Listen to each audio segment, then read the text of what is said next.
Hey there, Skillful Squad. Welcome back to another enlightening tutorial on Skill Ful Solutions. Today we're tackling a common concern that many of you might have encountered: how to remove linked accounts from Fiverr. Whether you're looking to declutter your online presence or simply switch up your linked accounts, stay tuned as we guide you step by step. But first, let's explore a few reasons why someone might want to unlink accounts on Fiverr.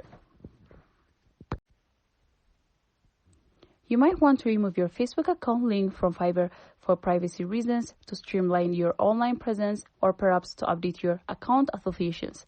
Whatever your motivation, we're here to help you make it happen. Step 1. Open Fiverr's dashboard.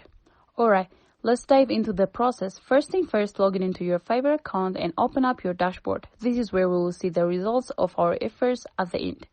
Step 2. Access your Facebook account.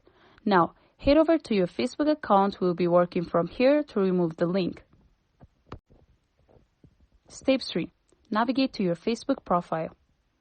Click on your profile icon, typically located in the top right corner on the Facebook app. Step 4. Access Facebook settings. From here, click on Settings and Privacy to access your Facebook settings. Step 5. Go to Facebook account.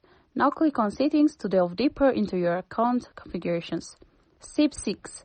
Access Security and Login. In the following menu, find and click on Security and Login, usually positioned in the middle left section of your screen. Step 7. Manage Apps and Websites. Under Security and Login, look for Apps and Websites. This is where we will find the connections linked to your Facebook account. Step 8. Remove the linked account. Here, the crucial step. Click on the Remove tab next to the linked account you want to unlink. Like Fiverr, confirm the removal. You've successfully removed the link from your Fiverr account. Congratulations, Skillful Squad. You've just learned how to unlink accounts from Fiverr, specifically your Facebook account. Whether you're optimizing your online presence or making adjustments, it's always good to know how to manage your digital connections. If you found this tutorial helpful, be sure to hit that thumbs up button and subscribe to Skillful Solutions for more empowering tutorials. For any questions or suggestions, feel free to leave a comment below. Until next time, keep mastering those digital skills.